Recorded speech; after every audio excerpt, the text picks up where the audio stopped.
दोस्तों, आज हम पढ़ेंगे साउंड चैप्टर के बारे में। साउंड क्या होता है, साउंड प्रोड्यूस कैसे होता है, साउंड की स्पीड अलग अलग मीडियम में, साउंड के कैरेक्टरिस्टिक्स जैसे कि पिच क्या होती है, लाउडनेस क्या होती है, साउंड का इम्पैक्ट, टेम्परेचर का क्या इम्पैक्ट पड़ता है, प्रेशर का क्या इम्पैक्ट पड़ता है, ह्यूमिडिटी का क्या इम्पैक्ट पड़ता है, ये सारा कुछ हम कवर करेंगे।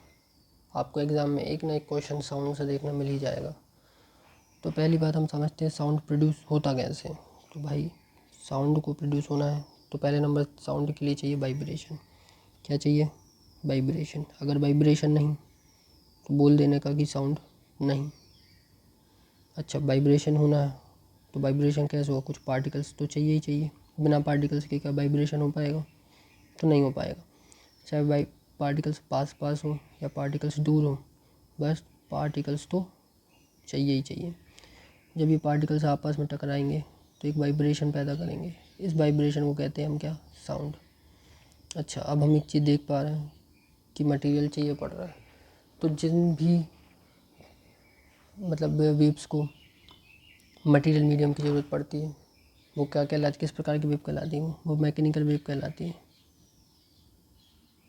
और जिसको मीडियम की ज़रूरत नहीं पड़ती है उस तरीके की वेव्स को क्या कहते हैं हम? Electro magnetic wave. तो एक साउंड क्या बताइए इन दोनों में से? तो साउंड है मैकेनिकल वेव। क्यों? हमने देख लिया। किसको चाहिए? पार्टिकल्स। जब पार्टिकल्स आपस में टकराएंगे तभी जाके साउंड प्रोड्यूस होगा। अच्छा, तो पार्टिकल्स टकराते हैं, ये देखिए पार्टिकल्स का डायरेक्शन क्या है टकराने का? तो along the direction of wave. ठीक है, तो दो प्रकार की वेव होती है, एक होती है लॉन्गिट्यूडनल, एक होती है ट्रांसवर्स। मान लीजिए अलोंग द डायरेक्शन पार्टिकल्स, जैसे ये वेव जा रही है इसी की डायरेक्शन में पार्टिकल्स आगे पीछे होते हैं, मतलब कंप्रेस हो रहे हैं, फिर कॉन्ट्रैक्ट कर रहे हैं, और फिर फैल रहे हैं, तो इसको क्या कहते हैं? लॉन्गिट्यूडनल वेव कहते हैं। वहीं पार्टिकल्स अगर ऊपर ये वेव जा रही है ऊपर नीचे वाइब्रेट मूव करें तो इस तरीके के मूवमेंट को क्या कहते हैं? Transverse wave. ये किस में होती है? हमने लाइट में देखा, लाइट एक ट्रांसवर्स वेव है और उसको मीडियम की ज़रूरत नहीं होती है, वो इलेक्ट्रोमैग्नेटिक वेव होती है। तो साउंड क्या होता है? Mechanical wave. फिर से साउंड क्या होता है? Mechanical wave. ठीक है, ये हम समझ चुके। अब हम आगे बढ़ते हैं। अब हम पढ़ेंगे स्पीड ऑफ साउंड। अच्छा, एक बात बताओ, साउंड की क्या स्पीड हर एक मीडियम में एक सी रहेगी? तो इसका आंसर है नहीं। देखो, सॉलिड में पार्टिकल्स क्लोजली पैक्ड होते हैं तो वाइब्रेशन फास्ट होगा। लिक्विड में थोड़ा डिस्टेंस बढ़ जाता है पार्टिकल्स के बीच में, तो यहाँ से यहाँ वाइब्रेट होने में हल्का टाइम लगेगा, तो साउंड की स्पीड भी कम हो जाएगी। ये देखो गैस, इसमें पार्टिकल थोड़ी ज़्यादा दूरी पर हैं तो इनको आपस में वाइब्रेट होने में थोड़ा और ज़्यादा टाइम लगेगा लिक्विड के कंपैरिजन में। तो फास्ट वाइब्रेशन क्यों हो पा रहा है सॉलिड में? क्योंकि पार्टिकल्स क्लोजली डेंस है, तो साउंड की स्पीड भी क्या हो गई? बढ़ गई। तो साउंड फास्ट किस में ट्रेवल करेगा भाई? सॉलिड में। क्यों? क्योंकि पार्टिकल्स क्लोजली पैक्ड है। अच्छा, अब हम लिक्विड पे आए तो लिक्विड में स्पीड क्या होगी? कम, क्योंकि पार्टिकल्स थोड़ा सा ज़्यादा गैप है इनके बीच में, और गैस थोड़ा और ज़्यादा गैप लिक्विड के कंपैरिजन में, सॉलिड से तो और ही ज़्यादा गैप है।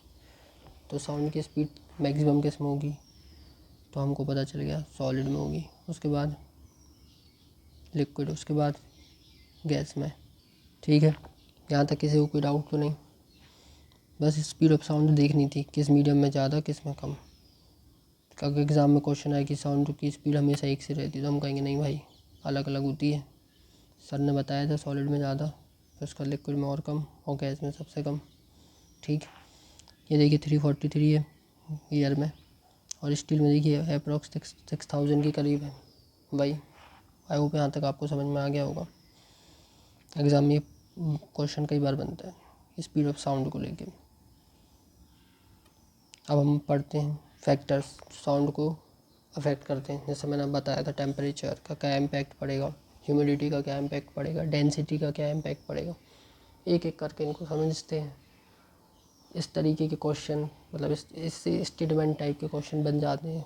कई बार वन लाइनर भी आ जाता है कि टेम्परेचर बढ़ा तो स्पीड ऑफ साउंड बढ़ेगी कि घटेगी। इसको हम पहले समझते हैं, रटते नहीं हैं। अब ये देखो भाई, टेम्परेचर का इम्पैक्ट क्या होता है हम समझते हैं। ये सॉलिड में मान लीजिए, अब मीडियम में पार्टिकल्स हैं, आपने किया हीट, तो इनका जो वाइब्रेशन है वो ऐसे ऐसे स्पीड में हो जाएगा। पहले भाई स्थिर थे, कुछ नहीं मूवमेंट हो रहा था, आराम आराम से वाइब्रेट हो रही थी। जैसे ही आपने टेम्परेचर बढ़ाया तो इनका मूवमेंट बढ़ा, तो इनका वाइब्रेशन कैसे बढ़ा, मतलब इनका वाइब्रेशन बढ़ा। तो वाइब्रेशन बढ़ने से साउंड क्या होगा, बढ़ेगा। तो हम समझ गए कि अगर टेम्परेचर बढ़ेगा तो साउंड क्या होगा, बढ़ेगा। क्यों? क्योंकि वाइब्रेशन बढ़ रहा है। यहाँ तक कोई डाउट? अब दूसरा फैक्टर पढ़ते हैं, ह्यूमिडिटी। ह्यूमिडिटी कैसे, अगर मान लीजिए ह्यूमिडिटी बढ़ रही है मतलब वाटर वेपर का कंसंट्रेशन क्या हो रहा है, बढ़ रहा है। वाटर वेपर का कंसंट्रेशन बढ़ रहा है। हमको ये पता है कि वाटर का मॉलिक्यूलर मास होता है 18 और ड्राई एयर का कितना होता है 29, क्या होता है 29। अब जो वाटर वेपर का कंसंट्रेशन बढ़ेगा तो एयर क्या हो जाएगी, एयर हो जाएगी डेंसिटी, एयर क्या हो जाएगी, कम हो जाएगी। एयर लगेगी हल्की, एयर हल्की हो जाएगी तो इसमें रेजिस्टेंस क्या होगा, कम होगा। रेजिस्टेंस कम होगा तो ये साउंड कैसे ट्रैवल करेगा, फास्ट ट्रैवल करेगा। तो हमको इतना याद रखना है कि ह्यूमिडिटी बढ़ी तो डेंसिटी क्या हुई, कम, तो साउंड की स्पीड क्या हुई, बढ़ गई। तो फिर से अगर ह्यूमिडिटी बढ़ रही है, एयर हल्की हो रही है, तो साउंड क्या होगा, साउंड की स्पीड क्या होगी, बढ़ेगी। फिर से बोलो, ह्यूमिडिटी बढ़ी तो साउंड की स्पीड क्या बढ़ी या घटी, बढ़ी। क्यों? क्योंकि डेंसिटी कम हुई। तो यहाँ पर हमने एक और रिलेशन देख लिया, अगर डेंसिटी कम होगी तो साउंड की स्पीड क्या होगी, बढ़ेगी। ओके। अच्छा, फिर ये देखिए प्रेशर। तो प्रेशर का ऐसा कोई इम्पैक्ट नहीं होता स्पीड ऑफ साउंड पे, ठीक है। अब हम आगे बढ़ते हैं, रिफ्लेक्शन ऑफ साउंड। मैंने लास्ट वीडियो में रिफ्लेक्शन ऑफ लाइट पढ़ाया था। रिफ्लेक्शन ऑफ लाइट क्या होता है कि ये मान लीजिए इंसिडेंट रे आई और इसी मीडियम में वापस चली गई, तो इसको कहते हैं क्या, रिफ्लेक्शन ऑफ लाइट। ऐसे ही साउंड का है कि अगर साउंड टकराए और उसी मीडियम में वापस आ जाए तो इसको क्या कहते हैं, रिफ्लेक्शन ऑफ साउंड, ठीक। अब हम पढ़ते हैं इको के बारे में। इको मतलब जो साउंड आपने बोला वही आपको सुनाई दे, जो आपने खुद बोला वही आपको सुनाई दे, इसको कहते हैं इको। अच्छा, इको होने के लिए दो कंडीशन ज़रूरी हैं। पहली, मान लीजिए आप सोर्स हैं और ये मान लीजिए रिफ्लेक्टिंग सरफेस है, तो आप सोर्स और रिफ्लेक्टिंग सरफेस के बीच में कितना गैप होना चाहिए, 17.2 मीटर का गैप होना चाहिए, तभी इको होगा। और जो गैप होगा ओरिजिनल साउंड में और रिफ्लेक्टेड साउंड, मान लीजिए जो साउंड आप बोले और यहाँ से जो रिफ्लेक्ट होके आएगा, तो उसके बीच में जो टाइम गैप होना चाहिए 0.1 सेकेंड से ज़्यादा या बराबर होना चाहिए। इससे कम होगा तो इको नहीं होगा। तो दो कंडीशन, पहला ऑब्जर्वर और रिफ्लेक्टिंग सरफेस के बीच में 17.2 मीटर का तो गैप, और टाइम में कितना गैप, 0.1 सेकेंड, ठीक। इतना होगा तभी इको पॉसिबल है, वरना इको नहीं होगा। अच्छा, इको का यूज़ क्या है, तो इको का यूज़ पूछते हैं एग्ज़ाम में तो हम बता देंगे। पहला यूज़ है सोनार, दूसरा सोनोग्राफी। अगर मान लीजिए डिस्टेंस मेजर करना है, डेप्थ मेजर करनी है तो हम यूज़ कर सकते हैं। अब हम आगे बढ़ते हैं।